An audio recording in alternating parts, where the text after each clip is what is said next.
Muito bem. No vídeo anterior, falando sobre as pandemias e epidemias, e um ponto de vista espiritualista, espírita a esse respeito, nós tratamos na parte 1 do cenário, seriam as causas.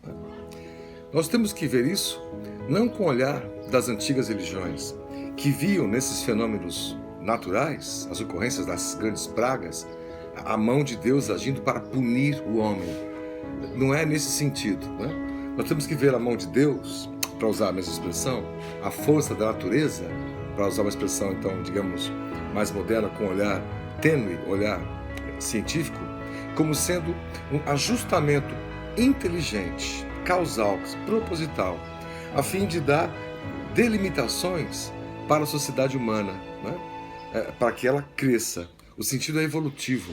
É como, num exemplo, a gente, quando fica doente, pode dizer assim: puxa, mas por que eu tenho feito tanta coisa, tenho trabalhado tanto, e a doença me acamou, me deixou aqui de resguardo, mas a gente não percebe o benefício que ela está nos causando, burilando nossos pensamentos, na medida que nós temos que fazer eventualmente uma meditação forçada, né?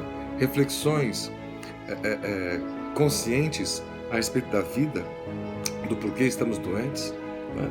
A doença, portanto, não é uma punição divina, a doença é uma consequência dos nossos pensamentos, das nossas atitudes, das nossas ações. Assim, pois, de maneira coletiva, se dão os grandes flagelos, as grandes catástrofes, né? Às vezes preparando a sociedade para um novo momento, nesse mundo em transição, ou ajustando, adequando ela num caminho que ela deverá trilhar doravante, daqui em diante. Na Revista Espírita de 1868, Kardec coloca comunicações de espíritos que estavam sofrendo demais nas Ilhas Maurício, porque lá a febre amarela, outros tipos de febre, estavam assolando, né, aquela localidade de maneira brutal, com muitas mortes, né, muitos suplícios, muitas dores, inclusive acompanhados de muitos fenômenos espirituais, né? Gente vendo aparições, né, espirituais sem entender, e tudo aquilo causou, nos anos seguintes, reflexões a respeito de como eles viviam, né, da higiene que eles tinham, das trocas comerciais, das relações humanas, né, do ponto de vista religioso, né, porque não basta crer numa religião que está incompleta, que não te completa, né? Que explica sob o manto do dogma situações e não explica sob o manto da ciência possível, ou da filosofia, ou da razão. Assim, pois, nessa revista ele coloca uma mensagem de Claire Duplantier, espírito, explicando o seguinte, nós pedimos permissão para ler. A saúde é o resultado do equilíbrio das forças naturais. Se uma doença epidêmica devasta qualquer lugar, ela não pode ser senão a consequência de uma ruptura desse equilíbrio. Daí, o estado particular da atmosfera e os fenômenos singulares que podem ser observados. Ela, a epidemia, neste caso, nesse exemplo, é um dos meios destinados a regenerar a humanidade e a Terra propriamente dita, provocando a partida de encarnados e a modificação dos elementos materiais necessários para a evolução daquela comunidade. Depois, porque as causas que determinam essas espécies de epidemias em Madagascar, no Senegal e por toda parte onde a febre palustre e a febre amarela exercem sua devastação, não existem nas Ilhas Maurício. A violência e a persistência do mal deveria determinar a pesquisa séria de sua fonte e atrair a atenção sobre a parte que aí podiam tomar as influências de ordem psicológica, ou seja, a psicosfera de cada comunidade, de cada localidade, determinam, né, o tipo necessário de ocorrências para que eles possam evoluir. E quando nós temos uma pandemia, que são epidemias multinacionais, quer dizer, por todo o planeta, é todo o planeta que está se regenerando, né, refletindo suas mazelas, seus próprios flagelos interiores, né? Continua ela.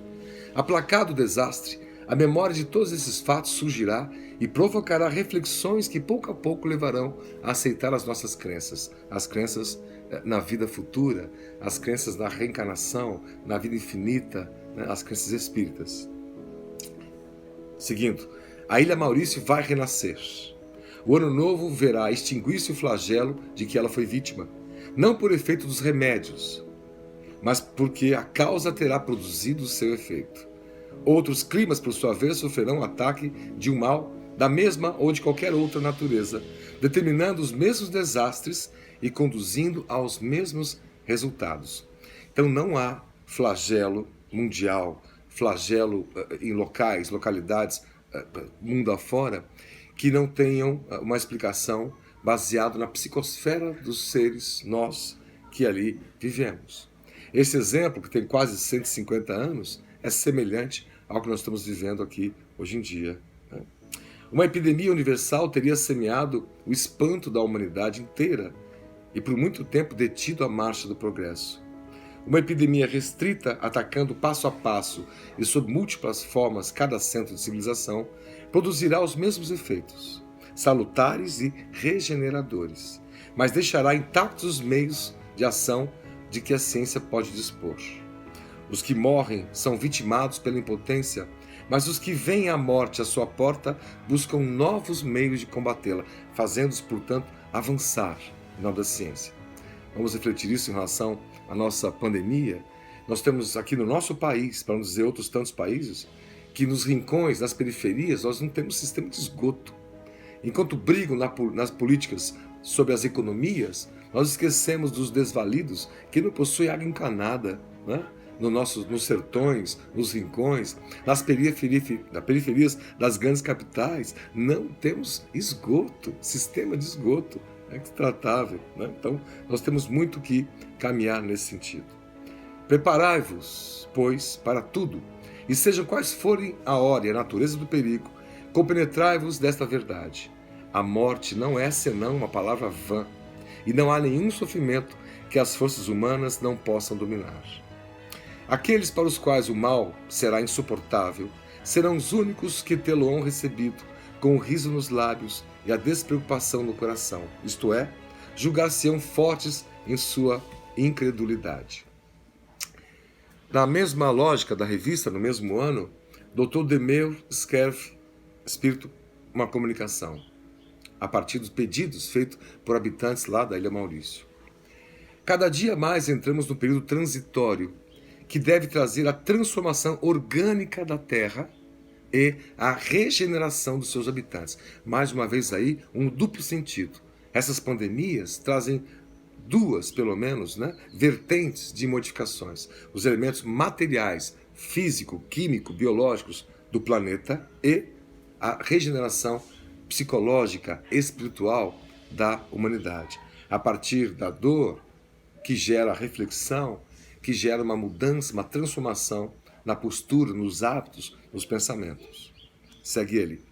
Os flagelos são instrumentos de que se serve o grande cirurgião do universo para extirpar do mundo, destinado a marchar para a frente, os elementos gangrenados que nele provocam desordens incompatíveis com o seu novo estado.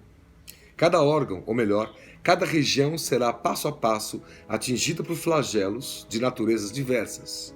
Aqui, a epidemia sob todas as suas formas, ali a guerra, a fome. Cada um deve, pois, preparar-se para suportar a prova nas melhores condições possíveis, melhorando-se e se instruindo, a fim de não ser surpreendido de improviso.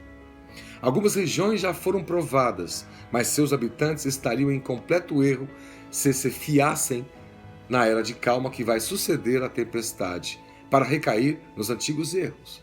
Se toda uma mudança, um flagelo, não provoca a transformação, ele certamente um dia deverá ocorrer novamente, ou sob outra forma física, outra forma natural, outro tipo de desastre natural, até que aquela sociedade possa refletir de fato e transformar de fato suas condutas.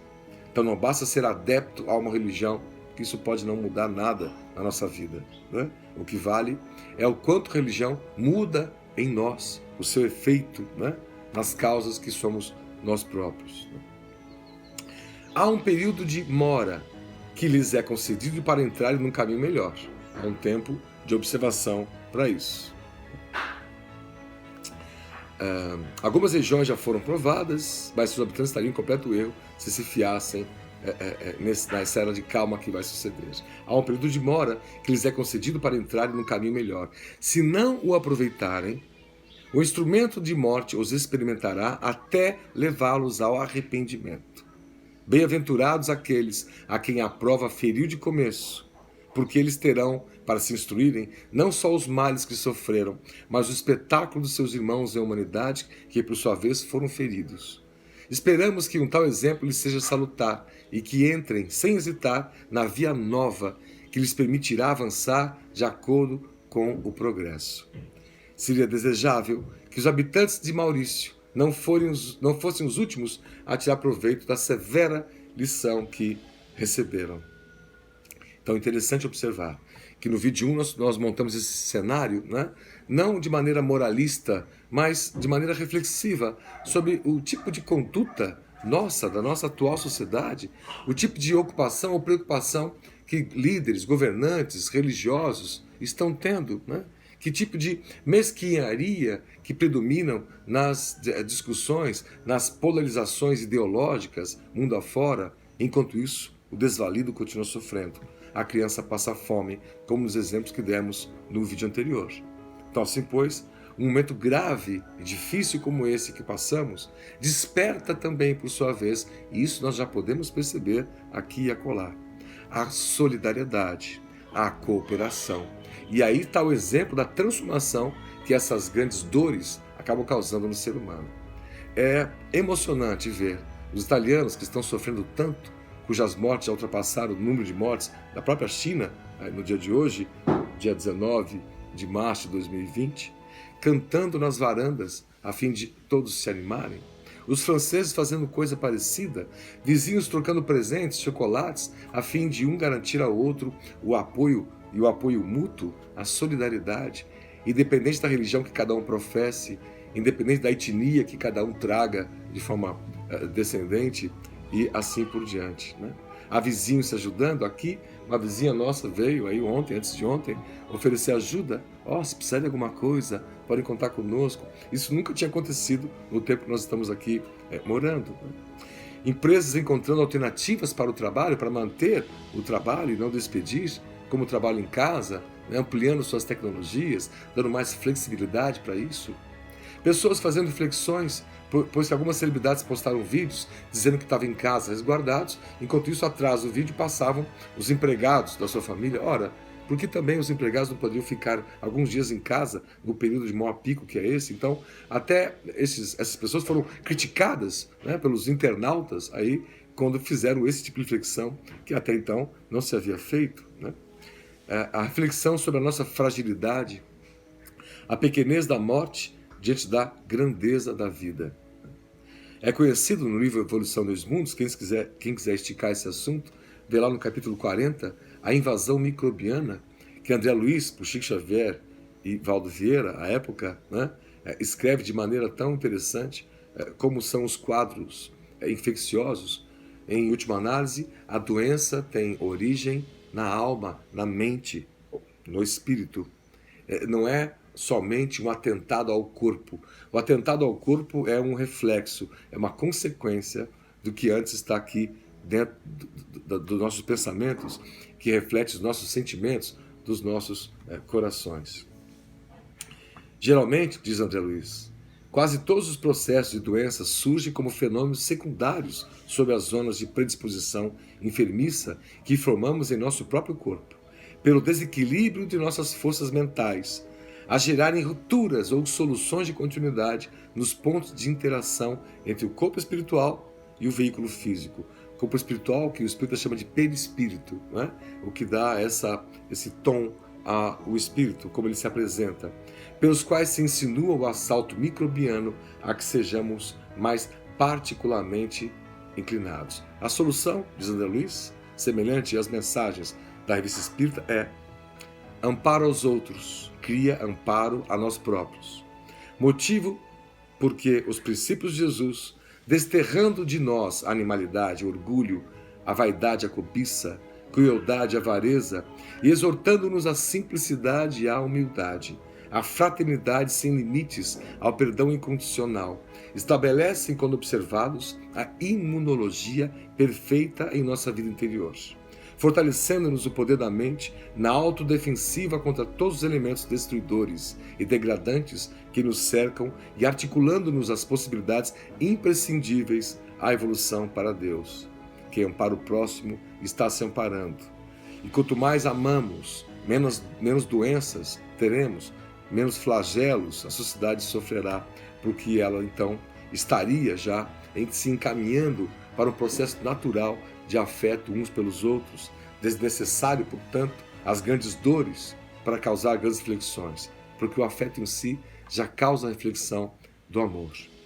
Para finalizar, nós escrevemos um pequeno poeminha a esse respeito da pandemia, que permitimos aqui ler. Somos tão frágeis, uma vida invisível e um diminuto vírus mexem com o mundo todo, como se a vida que vem do lodo também pudesse matar. Nossas fragilidades inexoráveis, na economia previsível, a disputa do petróleo velho, abala todo o mundo, como se em cada segundo fosse a riqueza e a poluição o nosso altar. Pequenas coisas nos desatam e ansiamos fugir da realidade, criando cristos que não amam, violentando a nobre verdade. Se a fé fosse pequena do tamanho de um grão, veríamos como somos pequenos no meio da imensidão.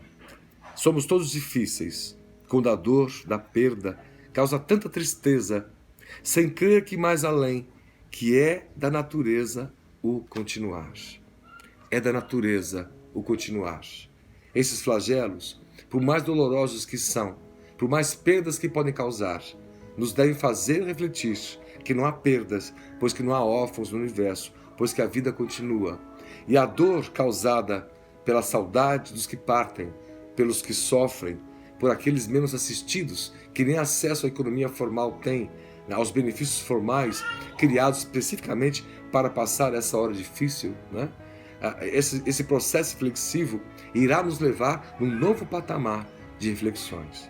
Nós ainda estamos presos em grilhões, né, do passado, ainda há amigos religiosos, né, querendo que seus templos se enchem, né, nesse período difícil que é para as pessoas, em tese, ficar um pouco mais em casa, não se aglomerar, a fim de que o vírus possa não se propagar na velocidade destrutiva que ele pode ter, né?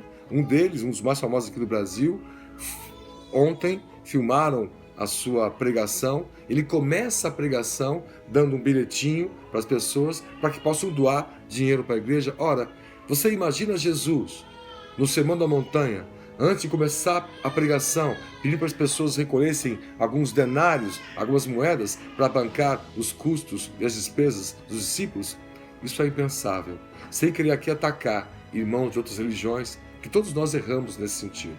As pessoas que tentam lucrar, né, com a dor alheia, no momento de caos como esse, né, isso demonstra que nós ainda temos muito a aparar, muitas arestas a aparar, muitos desafios a vencer. E iremos vencer, iremos superar esse momento difícil, porque iremos refletir o quanto é importante o afeto um pelo outro, o amor de uma sociedade pela outra, e não a polarização ideológica, econômica, que não leva a lugar nenhum, senão a discussão mais fútil e na camada superficial do que tem de mais importante por baixo, que é a complexidade humana, o seu processo evolutivo rumo ao infinito. Vibremos por todos, por nós mesmos, pela sociedade, agradecendo a Deus por todos os dramas que passamos, pois que Ele não nos pune, como diz Pedro, Paulo, apóstolo, dizendo que o amor cobre a multidão dos pecados. Temos nossos pecados e esperamos que eles possam ser perdoados na medida que nós podemos amar as pessoas, os outros, tanto quanto Jesus nos amou. É isso.